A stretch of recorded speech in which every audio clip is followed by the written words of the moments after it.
So what I want to talk about is, why was God's punishment so harsh? Why was God so angry when people committed like idolatry, pagan worship? Like in the Bible, you see when people do wrong, like they commit a sin, and you see God's punishment. But the one that stands out most, the one that seems so harsh, it says like it's better to die from the sword than to die of the famine. And it talks about like the young people who are in slavery, and they're breaking, they're collapsing under the weight of the labor.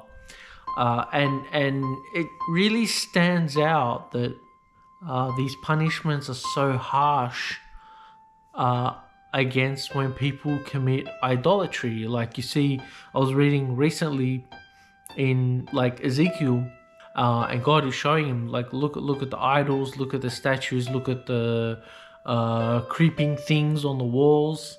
That's kind of like maybe following Egyptian pagan practices. And I think a lot of Christians just read that and think, well, it's just because it's wrong, or God doesn't like it, and they brush over the real reason, even though the Bible is always hinting the real reason. I'm going to explain the real reason why it was so bad, and it's not because it's just because God didn't like it, or it's not because as like non-believers say, God is controlling, and he's intolerant. They're saying, oh, he's intolerant, doesn't like people. It's got nothing to do with that, right? I'll explain to you the real reason, and when you know it, when you see it, you can't unsee it. Like when you know the real reason, if you don't see it, if you don't know it, you could be like a Christian who reads the Bible, for 30 years. You've been reading the Bible for 30 years, and you don't you don't see it. You always have this question, like, why is God so harsh just because they worshipped other gods or something? Like, what's so bad about that? Isn't other stuff like committing murder or adultery, isn't that worse? Why is God punishing so hard their idol worshipping and pagan practices? So let me start to explain. This is not the reason yet, but let me start to explain. And it's the idea that there was like a very powerful idea that I've heard, and that is, you are what you believe.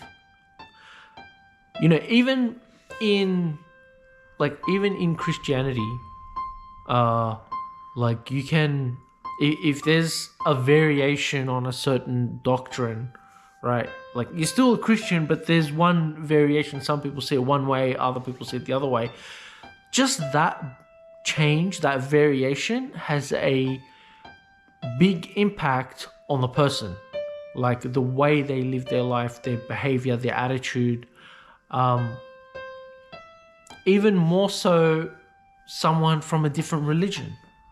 Like someone maybe who's a Christian is very different to someone maybe who's a Muslim, or someone who's a Jew, or someone even who is an atheist, like who doesn't believe in anything. Like you are what you believe. Like your personality is amplifies the belief that you have. If you don't believe in anything, then that's who you're going to be. You're going to be someone who will do anything if they think they can get away with it, or someone who will only do something if they think they can get something back for it. Like it's just, that there's nothing else beyond this physical. You are what you believe. But the problem with this idol worship is that it was encouraging people to do detestable things. So that's a familiar word in the Bible every time it talks about idol worship or pagan worship. It's pagan worship and the detestable practices. Sometimes like if someone does a sin, like they make a mistake, right? Or maybe someone who knows something is wrong, but they keep doing it because like they like it or something. But this idol worship is even worse than that. The deeds were so evil that even the land couldn't handle them. The land couldn't handle the wickedness. It was wicked and the wicked and detestable practices. And that's what a lot of people don't see. A lot of people don't see what the paganism involved, what the rituals were. You know, giving someone, like, everyone is governed, even if you're doing something wrong, you're governed by your guilt, right? You're governed by your conscience. But this is like a free-for-all, because what you believe, you know, the ultimate power that you believe is saying, yeah, it's good to go. And that's why they would commit, you know, like the sexual immorality, and the murders and all kinds of wicked things. And it was, when you read it, it's like their deeds were way beyond any of God's patience, and God has a lot of patience. Like, you could take someone who is an atheist and like a non-religious person, and if they saw the acts that these people were doing, they would agree that God's judgment is just. Okay? This is what was wrong with paganism. It was the acts that was involved. People don't realize what they were actually doing, and it is their immorality that made God so angry with these. So anyway, that's all I wanted to talk about. I know there's a lot more that we can talk about with idol worship and paganism, and I'll probably go through some stuff in other videos later on. But I hope this clears it up. I hope this makes you see next time when you read the Bible, and you see, you know, you read, you don't brush over the hints that the Bible gives when it talks about these people.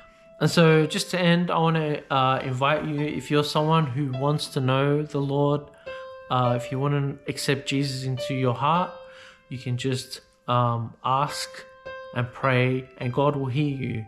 And Jesus will become the Lord of your heart, and He will show you His way, and He will guide you down His path. So God bless you all for watching. Thanks for watching. Don't forget, if you like this video, please hit the like button, and subscribe, and take it easy, and see you next time.